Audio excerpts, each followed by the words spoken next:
Hello friends, my self Abhi and we are going to start UPSC go channel. हम daily आज 30 अक्टूबर है, हम डेली द हिंदू एनालिसिस को कंप्लीट करते हैं। तो आज हम 29 अक्टूबर का द हिंदू एनालिसिस कंप्लीट कर रहे हैं। आपको थोड़ा सा इजी और सिंपल लगेगा मेरा लेक्चर्स, क्योंकि क्यों लगेंगे सिंपल, क्योंकि उसके अंदर क्या है, सबसे सिंपल फॉर्मेट में लिखा हुआ है। सारे मेरे डेली हैंड रिटन नोट्स है और आपको इतने अच्छे लगेंगे। अगर आपको अच्छे लगते हैं तो आप चैनल को शेयर एंड सब्सक्राइब कीजिए। अगर आपको लगता है उसमें कुछ कमी है तो आप प्लीज़ कमेंट कीजिए, तो हम उससे तुरंत इंप्रूव कर देंगे। तो न्यूज़ स्टार्ट करते हैं। सेंट्रल डिफेंस UNGA एब्स्टेशन, कहने का मतलब ये होता है कि देखो हमारी जो सेंट्रल गवर्नमेंट है, जो हमारी भारत गवर्नमेंट है, इंडियन गवर्नमेंट, उन्होंने यूनाइटेड नेशन जनरल असेंबली में अभी इजराइल और हमास का जो इजराइल और पैलेस्टीन का जो वॉर हुआ है उसके खिलाफ, मतलब उसमें रिजोल्यूशन पास हुआ है। उसके अंदर क्या हुआ है कि टोटल 120 कंट्रीज, 120 कंट्रीज़ तो मतलब उन्होंने वोट्स दिया है इस युद्ध को रोकने के लिए। 14 US और UK जिसमें इंक्लूड है, उन्होंने इसको मतलब इसके अगेंस्ट में वोट दिया है कि युद्ध नहीं रुकना चाहिए। और 45 कंट्रीज ऐसी है जिन्होंने एब्सटेन किया है। अब आप बता सकते हो एब्सटेन करने का रीज़न मतलब ना तो उन्होंने हाँ के पक्ष में है ना के पक्ष में है, और उसमें हमारी इंडियन गवर्नमेंट भी है। लेकिन सबसे बड़ा इशू क्यों है कि हमारी इंडियन गवर्नमेंट अगर उन 120 जो कि फेवर में होती है युद्ध को रोकने के लिए, लेकिन इसके अंदर उन्होंने मतलब निष्पक्ष रूप से तटस्थ वाली नीति इसलिए अपनाई है क्योंकि उसका रीज़न ये है कि हमारी जो गवर्नमेंट है उन्होंने बोला है कि इसमें कहीं हमास का उल्लेख ही नहीं हुआ है। जो रिजोल्यूशन पास हुआ है इसमें सिर्फ इजराइल और पैलेस्टीन के वॉर के बारे में बताया गया है, बट ये चीज़ तो बताई नहीं है कि हमास ने पहले अटैक किया था किस पर, इजराइल पर अटैक किसने किया, सबसे पहले हमास ने अटैक किया। उसके बाद जब इजराइल ने हमास पर अटैक कर दिया तो उसका कुछ ना रिजोल्यूशन में उसका कुछ बताया गया है कि हमास ने अटैक पहले क्यों किया, उस पर क्या लीगल इंप्लीकेशन होनी चाहिए, क्या वो एक टेररिस्ट ऑर्गेनाइजेशन है या नहीं है। तो इन सारी चीज़ों को अभी तक नहीं बताया गया है। तो अभी हमारे लिए क्या काम की चीज़ है UPSC के लिए, तो मैं आपको बता देता हूँ हमारे लिए जो काम की चीज़ है। सबसे पहले central defence United Nation General Assembly abstention, यानी सेंट्रल ने डिफेंड की है। ये न्यूज़ है, न्यूज़ तो आपको समझ में आई गई होगी। अभी हमारे लिए यहाँ दो चीज़ें काम की, एक तो यूनाइटेड नेशन जनरल असेंबली, एक होती है यूनाइटेड नेशन सिक्योरिटी काउंसिल। देखो यूनाइटेड नेशन के 6 पार्ट होते हैं, ठीक है। उसमें एक यूनाइटेड नेशन जनरल असेंबली होता है, यूनाइटेड नेशन सिक्योरिटी काउंसिल होता है, ट्रस्टीशिप काउंसिल होता है और इकोनॉमिक काउंसिल होता है। इसके अलावा जैसे 6 ऑर्गेनाइजेशन है, इंटरनेशनल कोर्ट ऑफ जस्टिस, इस तरह टोटल 6 ऑर्गेनाइजेशन है। उसमें से एक पार्ट है यूनाइटेड नेशन जनरल असेंबली, एक पार्ट है United nation security council. United Nation General assembly में कितने मेंबर है, 193 मेंबर, 193 मेंबर्स। हर के पास, प्रत्येक के पास इक्वल वोट है। और जबकि यूनाइटेड नेशन जनरल असेंबली एक universally representative body of the United Nations की जितने भी कंट्रीज है उनको यूनिवर्सल लेवल पर जो रिप्रेजेंट करने वाली बॉडी कौन सी है, UNGA। इसके अंदर 193 मेंबर्स है, इसके अंदर 6 कमेटियाँ है। याद रखना, बहुत इंपॉर्टेंट चीज़ें पढ़ रहे हैं हम, क्योंकि हमको यूनाइटेड नेशन सिक्योरिटी काउंसिल भी पढ़ना है, UNGA भी पढ़ना है। आपको समझ में आ जाएगा कि क्या कनेक्शंस है। इसकी 6 मेन कमेटी है, 6 मेन कमेटी है। एक तो डिजार्मामेंट एंड इंटरनेशनल सिक्योरिटी कमेटी, एक इकोनॉमिक एंड फाइनेंशियल कमेटी। इसके अंदर UNGA के अंदर 6 मेन कमेटी है। एक तो सबसे पहले डिजार्मामेंट एंड इंटरनेशनल सिक्योरिटी कमेटी, दूसरा इकोनॉमिक एंड फाइनेंशियल कमेटी, तीसरा social humanitarian and cultural committee. उसके बाद चौथे नंबर की है the special political and decolonisation committee. उसके बाद है एडमिनिस्ट्रेटिव एंड बजटरी कमेटी और लीगल कमेटी। 6 कमेटी के नाम याद रखना, legal committee, budgetary and administrative and budgetary committee, उसके बाद political and decolonisation committee, social humanitarian and cultural committee, economic and financial committee, disarmament and international security committee. इस तरह total 6 कमेटियाँ हैं। यूनाइटेड नेशन जनरल असेंबली के functions क्या है, हमने ये तो पढ़ लिया कि भाई यूनाइटेड नेशन जनरल असेंबली में 193 मेंबर्स है। उसके अंदर उसके फंक्शंस क्या है उसको साथ साथ पढ़ लेते हैं। उसके फंक्शन से UNGA अपॉइंट करता है सिक्योरिटी जनरल। अब यूनाइटेड नेशन जनरल असेंबली का सबसे मेन काम क्या है कि उसका पहला काम है सिक्योरिटी जनरल को अपॉइंट करना। किसके रिकमेंडेशन पे, एक सिक्योरिटी काउंसिल, जो यूनाइटेड नेशन की सिक्योरिटी काउंसिल है वो रिकमेंडेशन देगी और उस रिकमेंडेशन पर एक सिक्योरिटी जनरल को अपॉइंट कौन सी बॉडी करेगी, UNGA। उसके अलावा जो नॉन परमानेंट मेंबर्स होते हैं उसको इलेक्ट करना। सबसे इंपॉर्टेंट लाइन पढ़ रहे हैं, नॉन परमानेंट मेंबर्स होते हैं जो कि यूनाइटेड नेशन सिक्योरिटी काउंसिल के जो नॉन परमानेंट मेंबर्स है उनको अपॉइंट करने का काम, उनको इलेक्शन करने का काम किसका है, UNGA का। उसके अलावा UN बजट, जो यूनाइटेड नेशन बजट है उसको अप्रूवल कौन देगा, यूनाइटेड नेशन जनरल असेंबली। उसके अलावा इंटरनेशनल पीस सिक्योरिटी पर फोकस करना, ह्यूमन राइट्स पर फोकस करना, इंटरनेशनल लॉ पर फोकस करना, उससे रिलेटेड डिस्कशन करना, उससे रिलेटेड डिबेट्स करना, उससे रिलेटेड फैसले लेने का काम किसका है, यूनाइटेड नेशन जनरल असेंबली का। International peace, security, human rights, international law and discussion and debates. अब साथ के साथ ही हम यूनाइटेड नेशन सिक्योरिटी काउंसिल को भी पढ़ लेते हैं क्योंकि दोनों चीज़ें बहुत ज़रूरी है। सबसे पहले पढ़ लेते हैं यूनाइटेड नेशन सिक्योरिटी काउंसिल क्या है। तो इसकी स्थापना कब हुई थी, UN चार्टर के द्वारा, जो यूनाइटेड नेशन का चार्टर है उसके द्वारा 1945 में इसका एस्टेब्लिशमेंट हुआ। ये यूनाइटेड नेशन का प्रिंसिपल ऑर्गन है, याद रखना। उसके बाद इसका हेडक्वार्टर कहाँ है, तो न्यूयॉर्क के अंदर है। इसके मेंबर्स कितने हैं, तो 15 मेंबर्स है इसके अंदर। यूनाइटेड नेशन सिक्योरिटी काउंसिल के अंदर 15 मेंबर्स है, 5 तो है परमानेंट मेंबर, 10 होते हैं non permanent member. Non permanent members का टर्म होता है 2 साल, परमानेंट हमेशा के लिए परमानेंट होते हैं। उसमें कौन कौन सी कंट्रीज है, United State of America, USA, UK, United Kingdom जिसको बोलते हैं, रशिया, उसके अलावा France and China. 5 countries permanent है। इन परमानेंट कंट्रीज के पास एक वीटो पावर होता है, जबकि नॉन परमानेंट मेंबर्स के पास कोई वीटो पावर नहीं होता है। इनको हर साल इलेक्ट किया जाता है 5, 10 में से 5 को हर साल इलेक्ट किया जाता है क्योंकि इनकी टर्म 2 साल होती है। अभी प्रेसिडेंसी इनकी रोटेट होती रहती है एवरी मंथ अमंग 15 मेंबर्स। हर 15 मेंबर्स में हर महीने इनकी प्रेसिडेंसी शिफ्ट होती रहती है, रोटेट होती रहती है। इंडिया की प्रेसिडेंसी कब आई थी? दिसंबर 2022 में थी, और उसके 15 महीने बाद वापस इंडिया की प्रेसिडेंसी आएगी। वोटिंग कब है? क्योंकि नहीं सॉरी, इंडिया की अब प्रेसिडेंसी नहीं आएगी, क्योंकि रीज़न ये है कि 2 साल का टर्म होता है और अभी इंडिया नॉन परमानेंट मेंबर नहीं है, ठीक है। वोटिंग क्या होती है? तो वोटिंग के अंदर एक मेंबर के पास एक वोट होता है, परमानेंट 5 के पास एक वीटो पावर होता है। अब यूनाइटेड नेशन, जैसे हमने यूनाइटेड नेशन जनरल असेंबली की कमेटी पढ़ी थी, वैसे इसमें भी कमेटी होती है। कौन कौन सी कमेटी? उससे रिलेटेड जो कि हमारे लिए काम की है, एक तो टेररिज्म से रिलेटेड कमेटी है, उससे रिलेटेड कौन कौन से रेजोल्यूशन, एक तो रेजोल्यूशन नंबर 1373 याद रखना बहुत इंपॉर्टेंट है, और रेजोल्यूशन नंबर 1267 यानी 1267 और 1373 याद रखने हैं। किससे रिलेटेड है? टेररिज्म से रिलेटेड। एक होता है nuclear, chemical and biological weapon से रिलेटेड भी एक रेजोल्यूशन है, जिसका नंबर है रेजोल्यूशन 1540 नॉन प्रोलिफरेशन कमेटी। अब India United nation security council का क्या संबंध है? तो इंडिया अभी तक 8 बार यूनाइटेड नेशन सिक्योरिटी काउंसिल का नॉन परमानेंट मेंबर बन चुका है। अब वो बोलता है कि इंडिया की डिमांड है कि हमको परमानेंट मेंबर बनाओ। उसके लिए क्योंकि इंडिया ने अभी तक world wide 43 peace keeping missions को सक्सेसफुली इंप्लीमेंट कर दिया है। उसके अलावा ह्यूमन राइट डिक्लेरेशन में भी पार्टिसिपेशन ले रखा है कि हम ह्यूमन राइट्स को वायलेट नहीं करते हैं, ह्यूमन राइट्स को बचाने का काम करते हैं। साथ के साथ ही इंडिया की पॉपुलेशन वर्ल्ड की अभी मतलब 2011 के हिसाब से तो हम दूसरे नंबर पर हैं, लेकिन अभी जो रिसेंट रिकॉर्ड आए उसमें हमने चाइना को भी क्रॉस कर लिया है, तो वर्ल्ड की पॉपुलेस कंट्री में हमारा नाम आता है। इसके अलावा इंडिया के अंदर विभिन्न टाइप की एनवायरमेंट से रिलेटेड, जातियों से रिलेटेड, पॉपुलेशन से रिलेटेड डिफरेंट टाइप की डाइवर्सिटी है। जीडीपी इंडिया की ग्रो कर रही है। इंडिया का culture different type of culture है। अरुणाचल प्रदेश में अलग है, केरल में अलग है, मध्य प्रदेश में अलग है, राजस्थान में अलग है, उत्तर प्रदेश में अलग है। उसके अलावा इंडिया के अंदर पॉलिटिकल सिस्टम भी स्ट्रॉन्ग है पिछले सालों से, और पिछले इतने टाइम से हम 70 सालों से डेमोक्रेसी को 75 सालों से डेमोक्रेसी को फॉलो कर रहे हैं। इसका मतलब ये होता है कि हम परमानेंट सीट के हकदार बन सकते हैं। तो ऐसा इंडिया का बोलना है। अभी एक ग्रुप ऑफ 4 कंट्रीज़ है, नाम याद रखना, जिसमें इंडिया है, एक ब्राज़ील है, एक जर्मनी है और जापान है। इन चारों देशों ने एक ग्रुप बना रखा है। वो एक दूसरे के लिए मतलब यूनाइटेड नेशन सिक्योरिटी काउंसिल में परमानेंट सीट के लिए एक दूसरे का सपोर्ट करेंगे। नाम याद रखना, India, Brazil, Germany and Japan. India, Brazil, Germany और जापान। इशू क्या है? तो सबसे पहले लॉस ऑफ रिलेवेंस। अभी क्या हो गया है? यूनाइटेड नेशन सिक्योरिटी काउंसिल की रिलेवेंस का लॉस हो चुका है, क्योंकि यूएनएससी में सबसे बड़ा इशू क्या है कि अब यूनाइटेड नेशन सिक्योरिटी काउंसिल में सिर्फ 5 परमानेंट मेंबर है, वो भी सिर्फ नॉर्थन मतलब जो हमारे वर्ल्ड है उसके अंदर जो नॉर्थन हेमिस्फीयर है उसके सारे यूएस, यूके, ठीक है, फ्रांस, रशिया और चाइना, ये सब नॉर्थन कंट्रीज़ है। लेकिन साउथ की जो कंट्रीज़ है, अफ्रीका, उनमें से एक भी यूनाइटेड नेशन के अंदर परमानेंट मेंबर नहीं है। इंडिया नहीं है। इस तरह इस कॉन्टिनेंट के अंदर साउथर्न कंट्रीज़ का कोई रोल ही नहीं है, और जो पुअर कंट्रीज़ बोल सकते हैं उनका कोई रोल नहीं है, उनका कोई नहीं है। अभी G20 के अंदर भी मोदी जी के नेतृत्व में G21 बनाया गया, G20 वो, उसके अंदर साउथ अफ्रीका के मतलब अफ्रीकन कंट्रीज़ के जो संघ है, अफ्रीकन यूनियन, उसको शामिल किया गया था G20 के अंदर। इस तरह परमानेंट मेंबर्स के अंदर उसका भी रिलेवेंस होना चाहिए, लेकिन ऐसा नहीं है। तो इस तरह धीरे धीरे यूएनएससी का रिलेवेंस खत्म हो रहा है, और एक ध्रुवीकरण की ओर विश्व बढ़ रहा है कि जैसे रशिया, यूएस, चाइना, ये ऐसी कंट्रीज है जिन्होंने जो इनके साथ है वो आप उनके सपोर्ट में ऐसा।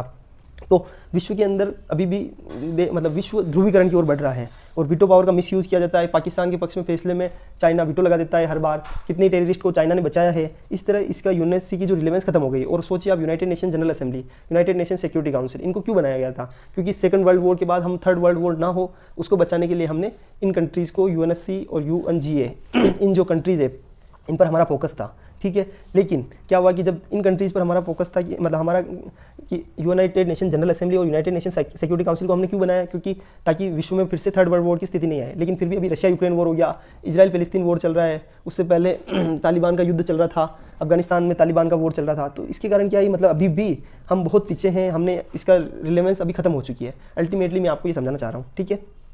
नेक्स्ट टॉपिक क्या है? हमने यूनाइटेड नेशन जनरल असेंबली पढ़ लिया है। अब बांग्लादेश क्या है? एक मेमोरियल बिल्ड कर रहा है। मैं आपको बता देता हूँ इमेज, 1 सेकंड। देखो, Bangladesh is building memorial to honour Indian heroes of 1917 war, यानी 1971 की जो वॉर हुई थी उसके अंदर जो इंडियन सैनिक थे उन हीरोज़ को ऑनर करने के लिए बांग्लादेश एक मेमोरियल बिल्ड कर रहा है। तो अब सोचिए हमारे लिए क्या इंपॉर्टेंट है। हमारे लिए काम की चीज़ें इंडिया बांग्लादेश रिलेशन, बांग्लादेश की वॉर कैसे हुई, बांग्लादेश का निर्माण कब हुआ, सारी चीज़ें। तो इंडिया बांग्लादेश रिलेशन, पहले शुरुआत में क्या था आपको मैं बता देता हूँ कि पाकिस्तान और जब इंडिया और बांग्लादेश, जब मतलब भारत और पाकिस्तान जब 2 देश बने थे 1947 के अंदर, तब पाकिस्तान 2 था, एक तो वेस्ट पाकिस्तान और ईस्ट पाकिस्तान, ठीक है, और एक था हमारा इंडिया। तो वेस्ट पाकिस्तान वेस्ट साइड में था, अभी जो पाकिस्तान है वो वेस्ट पाकिस्तान था, और ईस्ट पाकिस्तान जो अभी बांग्लादेश है। तो दोनों 1947 में दोनों एक साथ थे। तो 1960 में क्या हुआ, जो लीडर थे जैसे शेख मुजीबर रहमान उन्होंने प्रोटेस्ट करना स्टार्ट कर दिया against the policies of West Pakistan, जो कि followed by a brutal crackdown by the Pakistani military. अब क्या होता है कि देखो वेस्ट पाकिस्तान जो हमारा अभी पाकिस्तान है, आप उनकी नीयति तो जानती हो, उनकी आदतों को, तो उन्होंने उनके ही लोगों पर, जो ईस्ट पाकिस्तान के लोगों पर बहुत अत्याचार किए 1960 में, तो उसके अगेंस्ट प्रोटेस्ट स्टार्ट हो गया। और प्रोटेस्ट करने वाले लीडर का नाम क्या है, शेख मुजीबर रहमान। तो 1960 की बात है। अब 1970 में क्या हुआ, 71 में 1971 का जब युद्ध हुआ था, तब 15 मई 1971 में इंडिया ने एक ऑपरेशन जैकपॉट को लॉन्च कर दिया। किसको, ताकि रिक्रूट करे, ट्रेन करे मुक्ति बाहिनी फाइटर से। किसके, बांग्लादेश की एक मुक्ति बाहिनी फाइटर से। तो क्या हुआ कि एक मुक्ति बाहिनी फाइटर से, जो कि बांग्लादेश की एक मतलब ये जो बांग्लादेश की मिलिट्री को बोल सकते हैं, उसका नाम था पहले 1971 में मुक्ति बाहिनी फाइटर्स। तो उन्होंने क्या किया, उनको इंडिया ने ट्रेन किया, रिक्रूट किया, और उसके अलावा उनको पाकिस्तानी मिलिट्री से लड़ने के लिए उनको तैयार किया। तो उसका नाम क्या था, ऑपरेशन जैकपॉट के तहत 1971 में। उसके बाद 3 दिसंबर 1971 को वॉर स्टार्ट हुआ। 1971 का जो वॉर स्टार्ट हो गया, ये 13 डेज का वॉर था। इसमें हमने क्या किया, ईस्ट पाकिस्तान को वेस्ट पाकिस्तान से आज़ाद करवा दिया, और उसको उसमें हमने बंगाली मुस्लिम और जो हिंदूज थे ईस्ट पाकिस्तान, उनको सेव किया। और उसके बाद हमने एक नए देश को रिकग्नाइजेशन दिया जिसका नाम है बांग्लादेश। 1971 की बात ही चल रही है। इसमें रिटर्न एग्रीमेंट हुआ इंडिया और पाकिस्तान के बीच में, और जो बांग्लादेश की प्रोविजनल गवर्नमेंट थी उसके बीच में एक रिटर्न एग्रीमेंट हो गया था। इंडिया और बांग्लादेश के रिलेशन, सबसे पहले इंडिया ने तुरंत रिकग्निशन दिया किसको, मतलब पहली कंट्री थी इंडिया वर्ल्ड के अंदर जिसने बांग्लादेश को रिकग्नाइज किया था। यूनाइटेड नेशन ने भी उसको बांग्लादेश को रिकग्नाइज कर दिया था। उसके अलावा डिफेंस कोऑपरेशन क्या क्या है इंडिया और बांग्लादेश के बीच में, तो आर्मी का एक तो एक्सरसाइज संप्रीति जो आर्मी की है, और एक्सरसाइज मिलन जो नेवी की है, उसमें इंडिया और बांग्लादेश दोनों देश मिलके बायलैटरल एक्सरसाइज करते हैं, संप्रीति और मिलन। याद रखना, इंडिया और बांग्लादेश दोनों के बॉर्डर कितने शेयर करते हैं, कितने किलोमीटर, 4096.7 किलोमीटर की बॉर्डर शेयर करने का काम करते हैं। इंडिया की स्टेट कौन कौन से, एक तो आसाम है, याद रखना ये सारी चीज़ें। वेस्ट बंगाल है, आसाम हो गया, वेस्ट बंगाल हो गया, मिजोरम हो गया, मेघालय हो गया, और त्रिपुरा। ये ऐसे स्टेट है जो किसको टच करते हैं, बांग्लादेश को टच करने का काम करते हैं, बांग्लादेश की बॉर्डर को शेयर करते हैं। इसके साथ में इंडिया और बांग्लादेश के अंदर सबसे बड़ा हमारे इकोनॉमिक रिलेशन भी है। इंडिया लार्जेस्ट ट्रेडिंग पार्टनर है इन साउथ एशिया के अंदर, मतलब बांग्लादेश के लिए इंडिया है जो लार्जेस्ट ट्रेडिंग पार्टनर है साउथ एशिया के अंदर, ठीक है। और बांग्लादेश भी इंडिया के लिए लार्जेस्ट ट्रेडिंग पार्टनर है। 4th largest destination for Indian export, India का जो एक्सपोर्ट होता है उसमें 4थे नंबर पर जो सबसे ज़्यादा एक्सपोर्ट कहाँ होता है, 4थे नंबर पर तो बांग्लादेश में होता है। चैलेंजेस क्या है, तो इंडिया के लिए सबसे बड़े चैलेंज है Teesta water sharing issue, Teesta water sharing issue. उसके अलावा बांग्लादेशी माइग्रेंट हो गया, चाइना इफेक्ट हो गया।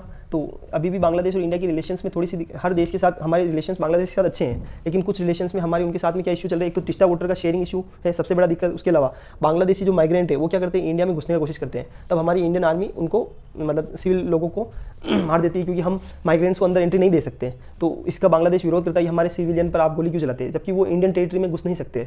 उसके अलावा चाइना इफेक्ट भी है कि बांग्लादेश अभी एक बेल्ट एंड रोड इनिशिएटिव जो कि चाइना का BRI प्रोजेक्ट है उसका पार्ट बन गया है बांग्लादेश। तो इस तरह चाइनीज इफेक्ट भी हमारे लिए एक तरह से बहुत बड़ा चैलेंज बना हुआ है।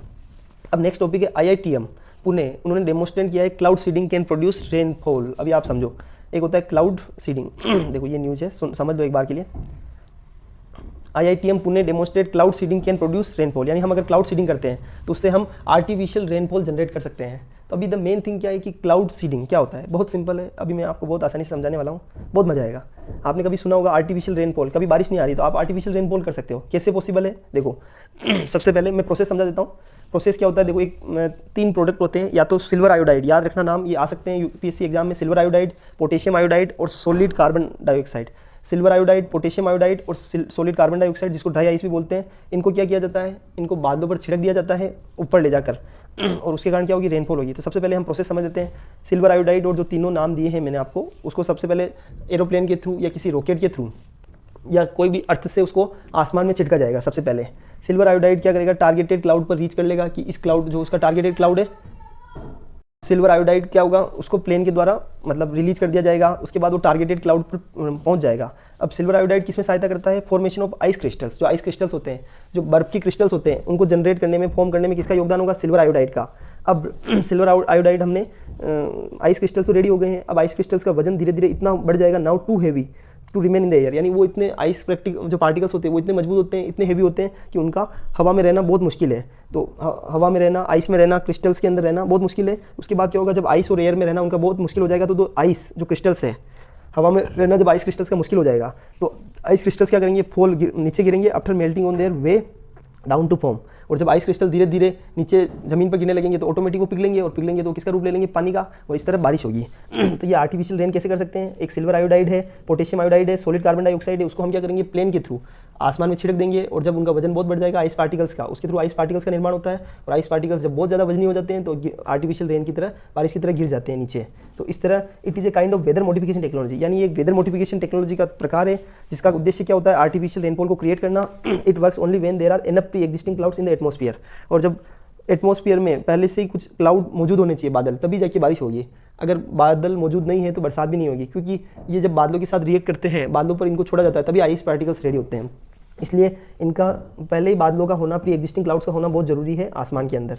ठीक है, अब मैंने आपको तीनों का नाम बता ही दिया है, सिल्वर आयोडाइड, पोटेशियम आयोडाइड और सॉलिड कार्बन डाइऑक्साइड। इसको डंप किया जाता है क्लाउड्स पर, causing rainfall. Seed of chemicals can be delivered by plane और simply by spraying from the ground, ground से भी स्प्रे किया जा सकता है। समझ में आ गया है? अब ये मैंने प्रोसेस भी समझा दिया आपको। अब इसके एप्लीकेशंस क्या है? बरसात क्रिएट करने में सबसे मेन आपको आर्टिफिशियल रेन क्रिएट करने में सबसे बड़ा रोल होता है। इकोनॉमी को बूस्ट करने में, कितनी बार क्या होता है कि हमारे यहाँ बारिश नहीं हो रही है तो एग्रीकल्चर पूरी प्रभावित हो जाती है, बारिश नहीं होती है। तो अगर आप ऐसे आर्टिफिशियल रेनफॉल कर दें तो उससे क्या होगा, इकोनॉमी को भी फायदा मिलेगा, क्योंकि बारिश होगी तो एग्रीकल्चर बढ़ेगा, एग्रीकल्चर बढ़ेगा तो प्रोडक्शन बढ़ेगा, प्रोडक्शन बढ़ेगा तो किसानों की आय बढ़ेगी। तो इस तरह अल्टीमेटली इकोनॉमी बूस्ट हो जाएगी। वेदर रेगुलेशन, उसके अलावा हम वेदर को भी रेगुलेट कर सकते हैं, क्योंकि आजकल क्लाइमेट चेंज बहुत होता है तो उसके कारण वेदर रेगुलेशन का इश्यू है। लेकिन अगर क्लाउड सीडिंग के थ्रू हमारी को ज़रूरत है तो हम बारिश की व्यवस्था भी कर सकते हैं ऐसा। लेकिन इसके कंसर्न क्या है? इसकी कंसर्न ये है कि use of potentially harmful chemical, इसके अंदर जो सिल्वर आयोडाइड है, पोटेशियम आयोडाइड है और जो कार्बन, मतलब ये तीसरा जो सॉलिड कार्बन डाइऑक्साइड है, याद रखना तीनों का नाम, solid carbon dioxide, potassium iodide और सिल्वर आयोडाइड। तो ये बहुत ही हार्मफुल केमिकल है और ये पोटेंशियली हार्मफुल केमिकल है। उसके अलावा ये बहुत ज़्यादा एक्सपेंसिव होते हैं, क्योंकि आप सोचिए प्लेन से हम जब आसमान में छोड़ेंगे तो प्लेन का खर्चा आएगा, प्लस सिल्वर आयोडाइड, ये केमिकल्स भी बहुत महंगे होते हैं। तो जब इन चीज़ों को आसमान में छोड़ने के लिए भी जो एक्सपेंसिव होगा, ये कहना आसान है लेकिन करना बहुत मुश्किल है। और पोजेज, वेदर प्रॉब्लम्स, और जैसे कि कितनी बार क्या होता है कि हमने बहुत ज़्यादा मात्रा में सिल्वर आयोडाइड को आसमान में छिड़क दिया है, तो उससे क्या हो सकता है, मतलब बाढ़ आने की संभावना भी हो सकती है, क्योंकि बहुत ज़्यादा बादल बन गए हैं, बहुत ज़्यादा आइस पार्टिकल्स हो गए हैं, तो भारी बरसात हो गई कंटिन्यूसली 2-3 दिन, तो बाढ़ होने की संभावना भी हो सकती है। और इन हार्मफुल केमिकल का एनवायरनमेंट पर भी बहुत बड़ा इफेक्ट पड़ता है। तो ये टॉपिक भी हमने कंप्लीट कर लिया है। अब एक टॉपिक है, how much salt should you take every day, हमको प्रतिदिन कितना नमक लेना चाहिए। ये भी न्यूज़ में क्वेश्चन है, द हिंदू का देख लो आप topic, how much salt should you take every day, यानी हमको प्रतिदिन कितना नमक यूज़ लेना चाहिए। तो एक ऑफिशियल रिकमेंडेशन तो है कि जो WHO की रिकमेंडेशन बोलती है कि हमको डेली 5 ग्राम पर डे नमक का यूज़ करना चाहिए, लेकिन इंडिया के अंदर एवरेज 11 ग्राम यूज़ किया जा रहा है। तो ये बहुत नुकसानदायक है। इससे क्या दिक्कत आती है, इससे हमारे ब्लड का रोटेशन बिगड़ जाता है। अगर आप ज़्यादा मात्रा में सोल्ट, देखो सोल्ट का एक ज़रूरत हो जितना यूज़ करना चाहिए, कम मात्रा में यूज़ करना भी नुकसानदायक होता है और ज़्यादा मात्रा में यूज़ करना भी नुकसानदायक होता है। तो मैं आपको समझा देता हूँ। देखो, सबसे पहले एक्सेसिव सोल्ट, अगर आप सोल्ट जैसे 5 ग्राम ही यूज़ करना है लेकिन आप 11 ग्राम यूज़ कर रहे हो, मतलब एक्सेसिव सोल्ट का यूज़ कर रहे हो, तो इससे हाइपरटेंशन बढ़ती है, हार्ट डिसीज बढ़ते हैं, स्ट्रोक यानी जो हृदय आघात होता है, जो आदमी मृत्यु हो जाती है, तो हृदय आघात बढ़ जाते हैं, स्ट्रोक बढ़ जाते हैं, हार्ट डिसीज बढ़ जाती है, हाइपरटेंशन बढ़ जाती है। और जो रिड्यूस सोल्ट होती है इज़ नीडेड, हमको किसकी ज़रूरत है कि हम कम सोल्ट का यूज़ करें, 5 ग्राम का जो टारगेट दिया है उसी के अंदर हम काम करें। तो लोअर ब्लड प्रेशर, इसके कारण क्या होगा, अगर आप ज़्यादा साल्ट को यूज़ करेंगे तो उससे ब्लड प्रेशर में कमी आ जाती है, हाइपरटेंशन मैंने ऑलरेडी बता दिया गया है, और एक कार्डियोवास्कुलर जो डिसीज़ होती है वो भी हो सकती है। और इसके कारण जो कार्डियोवास्कुलर डिसीज़ किसके कारण होती है, लो ब्लड प्रेशर के कारण एक जो कार्डियोवास्कुलर डिसीज़ हो जाती है। तो अगर आप ज़्यादा सोल्ट का यूज़ करते हो तो cardiovascular disease, heart disease, stroke होना, हाइपरटेंशन होना, लो ब्लड प्रेशर होना, सारे काम हो सकते हैं। और जो कार्डियोवास्कुलर डिसीज़ हो जाती है सोल्ट के कारण, उसके कारण, केवल कार्डियोवास्कुलर डिसीज़ के कारण इंडियन इकोनॉमी को पिछले 20 सालों के अंदर, मतलब 2010 से लेकर 2030 तक के जो 20 सालों का पीरियड है, उसमें $2 ट्रिलियन का इकोनॉमिक लॉस होने का एक्सपेक्टेशन है। सोचिए आप कितना बड़ा लॉस किससे होगा, कार्डियोवास्कुलर डिसीज से, क्योंकि उसकी मेडिकल का खर्चा, उसके अलावा आदमी उसके चक्कर में काम नहीं कर पाता है, तो जीडीपी के अंदर भी नुकसान होता है, एम्प्लॉयमेंट नहीं कर सकता है। तो अभी मैंने आपको रिकमेंडेशन बताई दी कि 5 ग्राम पर डे, लेकिन एवरेज यूज़ कितना किया जा रहा है, 11 ग्राम पर डे। इसके लिए क्या इनिशिएटिव लॉन्च किए गए इंडियन गवर्नमेंट के द्वारा, तो eat right Indian campaign. Eat right Indian campaign किसने लॉन्च किया था, food safety and standard authority of India के द्वारा इसको लॉन्च किया गया है, ईट राइट इंडिया कैंपेन। याद रखना, इसका उद्देश्य है कि इंडियन फूड सिस्टम को ट्रांसफॉर्म करना है, सेफ फूड पहुंचाना है लोगों के पास, न्यूट्रिशियस फूड लोगों के द्वारा खाया जाना चाहिए। यह है ईट राइट इंडिया कैंपेन। उसके अलावा आज से थोड़ा कम कैंपेन, यानी इसको भी एफएसएसआई यानी food safety and standard authority of India के द्वारा लॉन्च किया गया है। क्या नाम है, आज से थोड़ा कम कैंपेन, यानी हम नमक कम खाएंगे, आज से थोड़ा कम कैंपेन नाम से लॉन्च किया गया है। अब सोल्ट कंजम्पशन की जरूरत भी है। क्यों जरूरत है, अगर आप सोल्ट कंजम्पशन नहीं करोगे तो सोल्ट से क्या एक सोडियम क्लोराइड बनता है। Salt as a sodium chloride is a essential nutrient, ये बहुत जरूरी न्यूट्रिएंट है हमारे शरीर के लिए, जो कि सेवरल इंपॉर्टेंट रोल प्ले करता है बॉडी के अंदर। सोडियम एक इलेक्ट्रोलाइट होता है, सोडियम क्या है, एक इलेक्ट्रोलाइट होता है जो हेल्प करता है रेगुलेट करने में the balance of fluids in the body and aids in the transmission of nerve impulses and muscle contraction. अब आप इस चीज़ को समझ लो, सोडियम क्या होता है, तो सोडियम एक इलेक्ट्रोलाइट होता है जिसका उद्देश्य जो सहायता करता है किसमें, हमारी बॉडी के अंदर जो फ्लूइड्स होते हैं उसको बैलेंस करने में, उसको रेगुलेट करने में कौन सहायता करता है? सोडियम। और जो सोडियम क्लोराइड है ये बहुत ही ज़रूरी तत्व है, क्योंकि इसी के कारण हमारा शरीर का जो फ्लूइड सिस्टम है, शरीर के अंदर जो बॉडी के अंदर जो फ्लूइड्स होते हैं, अलग अलग पार्ट्स होते हैं, उनको रेगुलेट करने का काम कौन करता है? सोडियम। एंड इसके ये aids in the transmission of nerve impulses in muscle contraction, यानी मसल कॉन्ट्रैक्शन में और नर्व इम्पल्सेज को ट्रांसमिट करने में भी इसका रोल होता है। किसका? सोडियम का, सोडियम क्लोराइड का। तो सोडियम क्लोराइड का रोल हमने समझ लिया। इसके सबसे बड़ा बेनिफिट क्या होता है सोडियम क्लोराइड का? कि ये बहुत ज़रूरी तत्व है किसके लिए? हमारे न्यूट्रिएंट्स के लिए। तो इसलिए सोल्ट का जरूरी जितना कंजम्पशन है 5 ग्राम पर डे उतना तो यूज़ करना ही चाहिए, लेकिन जो एवरेज हमारा 11 ग्राम है उसको कम करने की हमें ज़रूरत है। ये टॉपिक हमने समझ लिया है। साथ के साथ ही आज हम एक टॉपिक और पढ़ेंगे जिसका है सस्टेनेबल डेवलपमेंट गोल SDG। तो सबसे पहले SDG 1 क्या है? No poverty. दूसरा है जीरो हंगर। तीसरा है good health and well being. चौथा क्वालिटी एजुकेशन प्रोवाइड की जानी चाहिए। पांचवा है SDG 5 जेंडर इक्वलिटी पर फोकस किया जाना चाहिए। SDG 6 है क्लीन वाटर एंड सैनिटेशन। उसके अलावा SDG 7 है affordable and clean energy. SDG 8 है इकोनॉमिक ग्रोथ। SDG 9 है इंडस्ट्री इनोवेशन इंफ्रास्ट्रक्चर पर फोकस करता है। SDG 10 sustainable development goal reduced inequality पर फोकस करता है। Sustainable development goal 11 sustainable sites cities and communities पर फोकस करता है। SDG 13 होता है क्लाइमेट एक्शन पर फोकस करता है। SDG 14 लाइफ बिलो वाटर, यानी जो पानी के नीचे जो जीवन है उस पर फोकस करता है। लाइफ ऑन लैंड पर कौन सा फोकस करता है? SDG 15।